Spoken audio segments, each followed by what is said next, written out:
Malar's kitchen பார்க்கும் உங்கள் அனைவருக்கும் என்னுடைய அன்பான வணக்கம். இன்றைக்கி சம்மர் ஸ்பெஷலில் பார்க்கக்கூடியது பானகம் எப்படி செய்யலாம் தான் நம்ம பார்க்க போகிறோம். இது செய்கிறது ரொம்ப ரொம்ப ஈஸி, அதே சமயம் இன்ஸ்டண்ட்டாக நம்மளுக்கு எனர்ஜி கொடுக்கக்கூடியது, வெயிலுக்கு ஏற்ற சூப்பரான குளிர் பானம் கூட நம்ம சொல்லலாம். ஸோ வாங்க இந்த சூப்பரான பானகம் ரெசிபியை நம்ம எப்படி செய்யுதுன்னு முதல்ல பார்க்கலாம். இதுக்கு முதல்ல புளியை தண்ணியில் ஊற வச்சிடலாம். நான் சின்ன நெல்லிக்காய் சைஸ் அளவுக்கு புளி எடுத்து தண்ணியில் ஊற வைக்க போகிறேன். தண்ணி சேர்த்துட்டு இது நல்லா ஊறின பின்னாடி நல்லா கரைச்சி வடிகட்டிடலாம். புளி கொஞ்சமாகவே சேர்த்துக்குங்க, இல்லைனா பானகம் புளிக்க ஆரம்பிச்சிடும். இப்போ பாருங்கள், நல்லாவே கரைச்சாச்சு. புளியில் இருக்க சக்கையெல்லாம் நல்லா வடிகட்டிடலாம். அதுக்கு ஒரு மண் பாத்திரத்தில் புளியை வடிகட்டிக்கலாம். நல்லா வடிகட்டியாச்சு. இப்போது கரைச்ச புளி தண்ணீர் கூட 2 டம்ளர் அளவுக்கு தண்ணி சேர்க்குறேன். இது கிட்டத்தட்ட 1/2 லிட்டர் அளவுக்கு தண்ணி சேர்க்குறேன். சேர்த்துட்டு கொஞ்சமாக உப்பு சேர்த்துக்கணும். அப்புறமா வெல்லத்தை இந்த மாதிரி பொடி பண்ணி வச்சுருக்கேன், சேர்த்துக்கலாம்.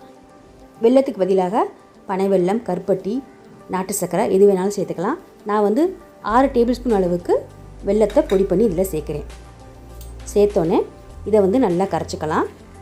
இந்த பானத்தை நம்ம வெயிலுக்கு ஏற்ற குளிர் பானம்னே சொல்லலாம். ஏன்னா அந்த அளவுக்கு இதில் அதிகமான நன்மைகளும் இருக்குது. உடம்பு நல்லா குளிர்ச்சியாக வச்சுக்குது, அதே சமயம் உடலில் உள்ள உஷ்ணத்தையும் குறைக்குது. இன்ஸ்டண்ட்டாக எனர்ஜி கொடுக்கக்கூடிய ஒரு சூப்பரான குளிர்பாகனம். ஸோ எல்லாத்தையும் நல்லா கரைச்சாச்சு.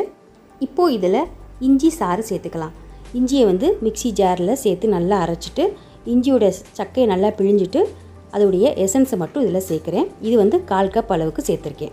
சேர்த்துட்டு இது கூடவே ஒரு லெமன், இது பெரிய சைஸ் அளவுக்கு லெமன் எடுத்திருக்கேன். புளியும் சேர்க்கறனால லெமனை 1 மட்டும் சேர்த்துக்கோம், கரெக்டாக இருக்கும். இதோடைய எசன்ஸையும் நல்லா பிழிஞ்சு விட்டுக்கலாம். எல்லாத்தையும் நல்லா மிக்ஸ் பண்ணி விட்டுறலாம். புளிப்பு, உப்பு, இனிப்பு எல்லாமே கரெக்டாக இருக்கான்னு செக் பண்ணிக்குவோம். அப்புறமா இதில் ஒரு 1/4 டீஸ்பூன் அளவுக்கு ஏலக்காயை பொடி பண்ணி இதில் சேர்க்குறேன். இது கூடவே 1/2 டீஸ்பூன் அளவுக்கு மிளகுத்தூள் சேர்க்குறேன். நான் ஏலக்காவை பொடி பண்ணி தான் சேர்த்துருக்கேன். நீங்கள் ஏலக்காய் தூள் இருந்தாலும் நீங்கள் சேர்த்துக்கலாம். இப்போது எல்லாத்தையும் நல்லா மிக்ஸ் பண்ணி விட்டுறலாம். இவ்வளோதாங்க, சூப்பரான பானகம் ரெசிபி ரெடி ஆயிடுச்சு. இதில் சேர்க்குற இஞ்சி சாறு, எலுமிச்சம்பழம், வெல்லம் எல்லாமே நிறைய மருத்துவ குணங்கள் இருக்குது.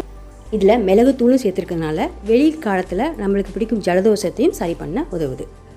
ஸோ வெயிலில் போயிட்டு இந்த பானத்தை நீங்கள் வீட்டில் செஞ்சு குடிங்க. உடலில் உள்ள உஷ்ணத்தையும் குறைச்சி உடலை நல்லா குளிர்ச்சியாக வச்சுக்க உதவுது.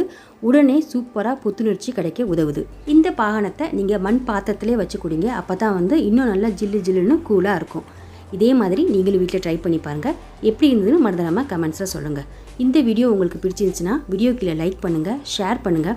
அப்புறம் இது வரைக்கும் நீங்கள் மலர்ஸ் கிச்சனுக்கு சப்ஸ்கிரைப் பண்ணலாம், மறந்துடாமல் சப்ஸ்கிரைப் பண்ணிடுங்க. கூடவே பக்கத்தில் இருக்க பெல் பட்டனை ப்ரெஸ் பண்ணிடுங்க. அப்போ தான் நான் போடக்கூடிய வீடியோஸ் எல்லாமே நீங்கள் உடனுக்குடன் பார்க்கலாம். மீண்டும் பார்க்கலாம். நன்றி, வணக்கம்.